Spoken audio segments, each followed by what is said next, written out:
Al-Makir, the great deceiver. Al-Mutakabbir, the most proud one.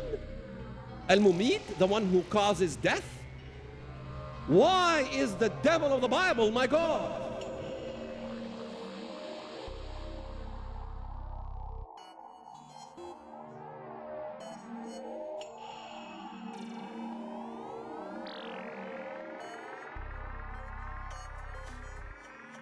And at the corner, there was a gathering. I said, yay, this is a fight. So I dashed.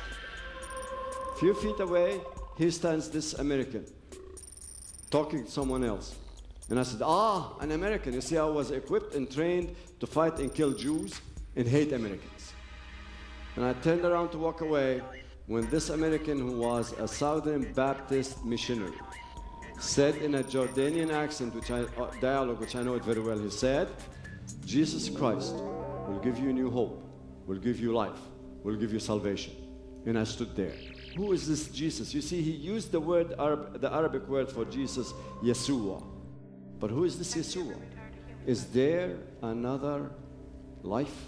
Is there salvation? Is there new hope? Let's ask this guy, most probably he knows what he's talking about. So I stood up there, and when he finished, he was about to leave, and everybody had left. He was just turning to leave. I raised my voice and said, do you believe what you are saying? He turned around and said, yes, otherwise I won't say it. I said, okay, fine, go ahead, explain it. The man started trying to explain. I said, hold it, I can prove to you that your God, your Christ, does not exist in my life, not in my life at least. He said, why didn't you die? Why you were the only one to come back alive?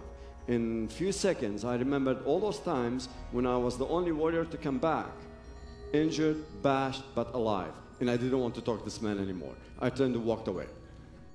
He dashed behind me, pushed his carpet above my shoulder, and says, here's, call me whenever you want. I didn't even turn. I just picked it up, put it in my pocket, and went straight home. And that night, the giant in me refused to sleep. I sat at the edge of my bed, my head between my hands, and his words, ding, dong. I just couldn't sleep.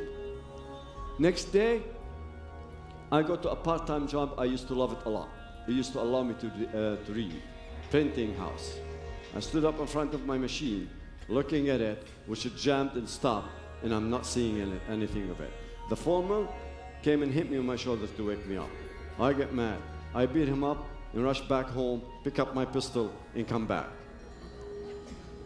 I'm jumping the first set of steps, and before I jump the second set of steps to enter, stopped right in the middle and said, okay, Zach, what you're gonna do, you're gonna shoot this man, he's gonna fall down, and his blood will cover the ground. You've seen enough blood in your life.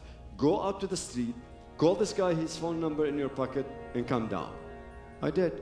First thing I called, and the first thing I said to the guy, I said, listen, I have a pistol, and I could kill someone if you don't talk. And the man jumped and talking right away.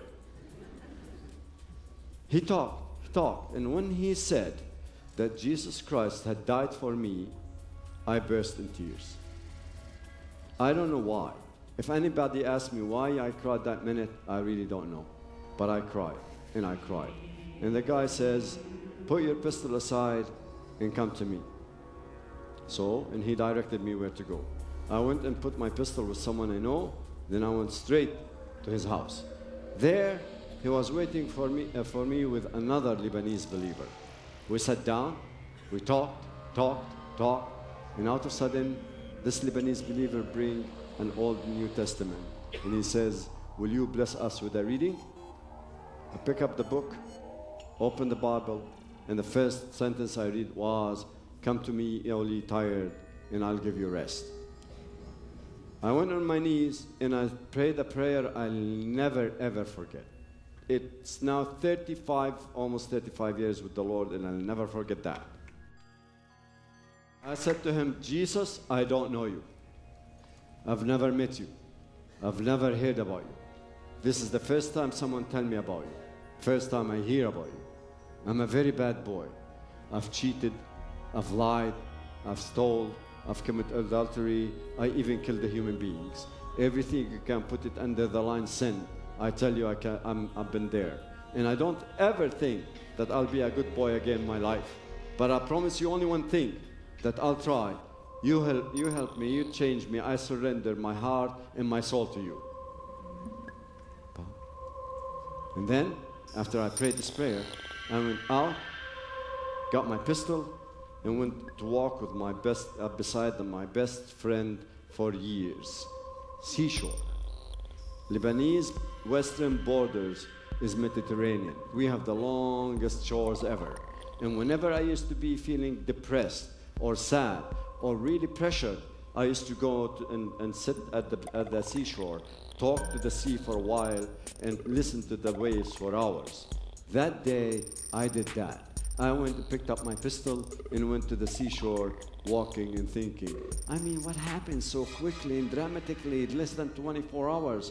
I met this guy, I prayed, I became a Christian, oh my Lord. And then my hand is heavy. I turned around to see I'm still carrying my pistol. One look at it, and I knew that it was a door to the evil, which I don't want it anymore, and I threw it to the sea. From that minute on, I'm a free man.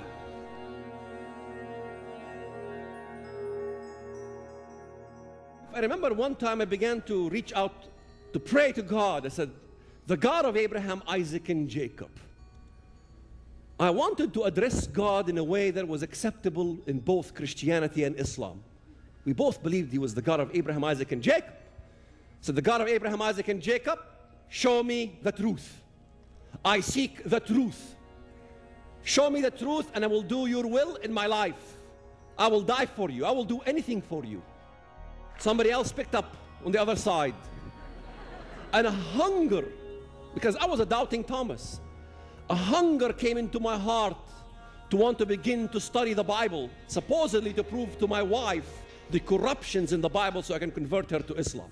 I said, God of Abraham, Isaac, and Jacob, show me if the Quran is the truth, because I think it is the truth. You show me. And I thought that the Quran will outweigh the Bible. I began to compare, and it took hundreds of hours. I spent a year comparing the Bible with the Quran. What was evil in the Bible was holy to me.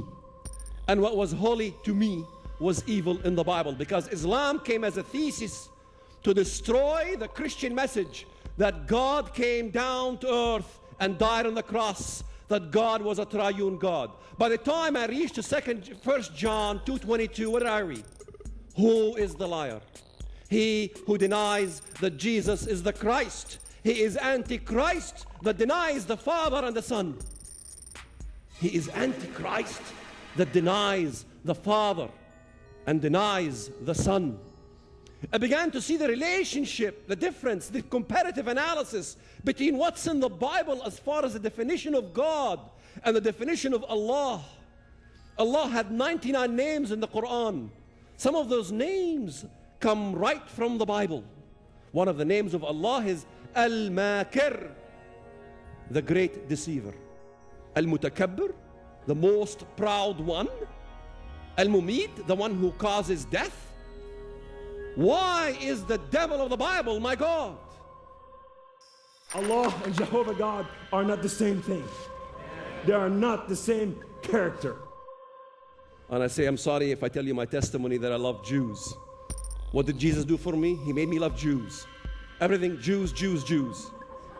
If you don't love Jews, I feel sorry for you. Because Antichrist comes to divide the land for gain. It's in the Bible. He will divide the land of Israel for gain. In Joel chapter 3, most Christians don't know, even Christ will judge the nations. I will gather all nations into the valley of Jehoshaphat, and then I will enter into judgment with them. Well, I am the shofar in the wilderness saying, wake up, America, make the way of the Lord straight, because his coming is near.